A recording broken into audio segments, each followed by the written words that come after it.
Alright dudes, in case you were wondering, yes, this is me playing Call of Duty Black Ops. First of all, let's have a return to true form here and say, my name is Hutch, and I make Call of Duty videos and put them on the internet. So, as part of a press event, we at Machinima were invited to come and play the multiplayer for Call of Duty Black Ops at an event in downtown LA tonight. And so, I got hands-on with the game for about 2 hours. And I'm going to leave all the specifics of the game with regards to different game modes, things like that, things that you could easily find on other websites. I'm going to leave that to you guys, and I'm going to talk more about what I think you guys are going to be interested in hearing, which is how the game plays. So as you can see, I'm starting off here with the FAMAS, and my perks are Marathon and Lightweight. Yeah, those are back in the game, but Marathon is it's like a longer version of extreme conditioning from COD 4, so you don't have unlimited sprint, but you can run for a lot longer.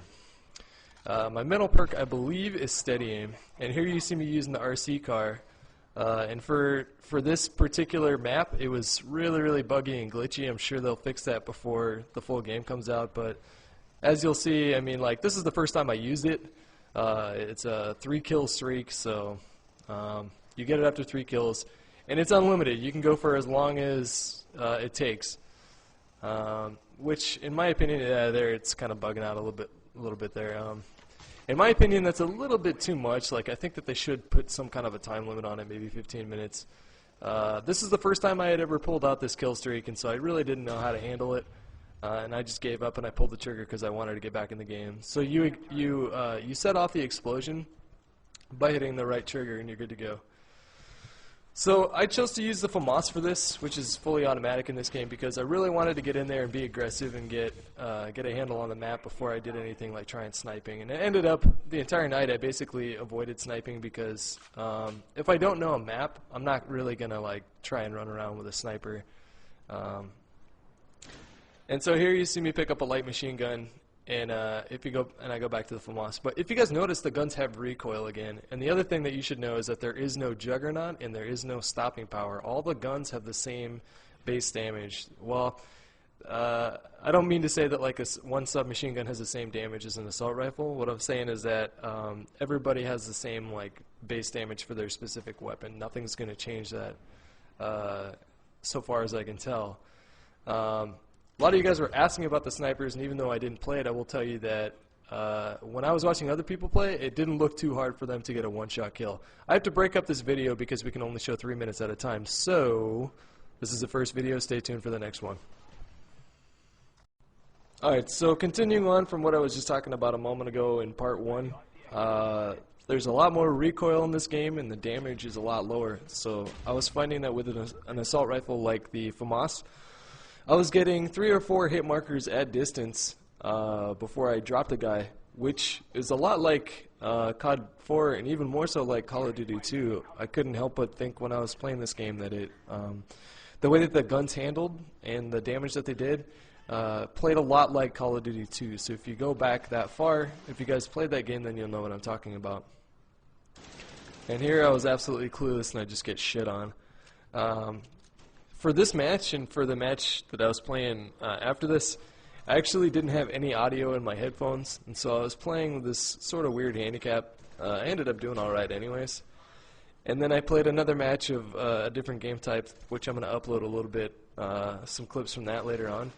But that mode, I just really kind of sucked it up. But I'm not really showing this gameplay for you guys to sit here and say, oh my god, you're so pro at this game. It's more just so you guys can see what this game is all about. So I'll go right into questions that, for those of you guys that were following me on Twitter and asking me questions about the game, a lot of you guys are asking about the dive to prone. I don't even know if you see me do it once throughout this entire gameplay here, and that's because I didn't really find it to be that useful.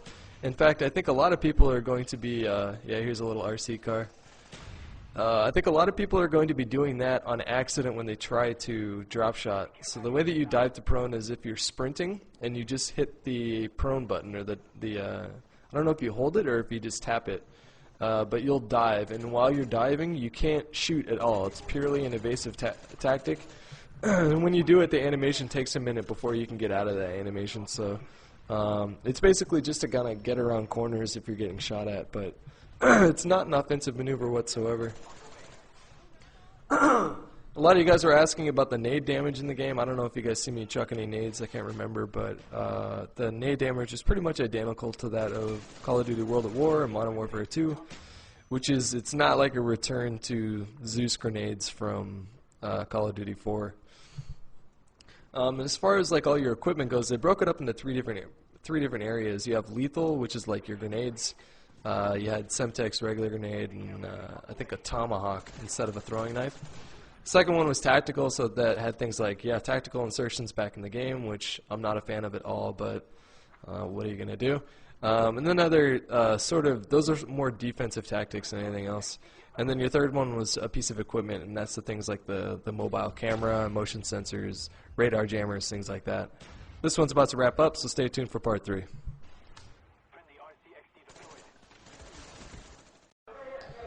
What's going on, dudes? This is part 3, and this is the last part of, I only got to record one game of Team Deathmatch and one game of, it's called like a wager match, and it's something called the gun game, but you guys will see that in a minute.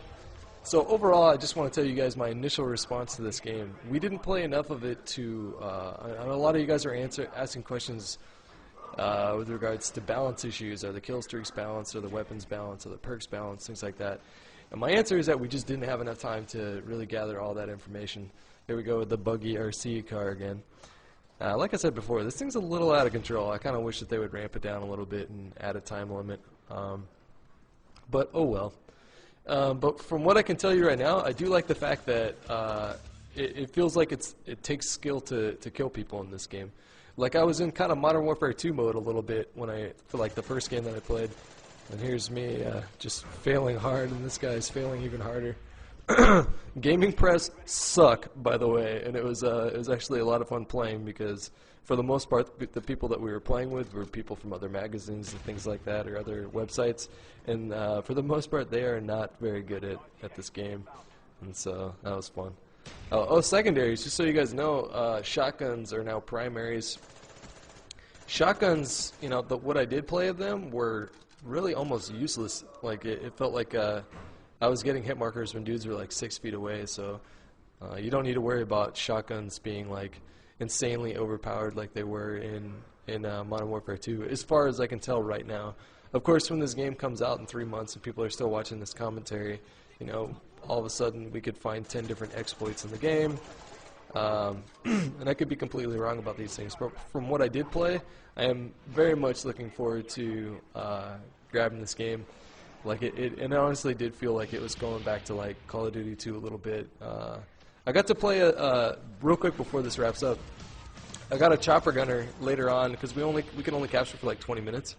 And so later match I got a chopper gunner, and it was intense. Like instead of going to like this like infrared mode, you ended up 14 and 6. Not bad, you know. You ended up going into like a full-on like top-down view, and you were manning a chain gun, like in the Spec Ops missions. I don't know if you remember, but it's exactly like that. But you're like on a chain gun and a helicopter, and it moved a lot slower, so it felt more balanced than the chopper gunner in Modern Warfare 2. There's just too much to talk about. I couldn't fit it in all these videos. I'm gonna upload a little bit more here in a minute.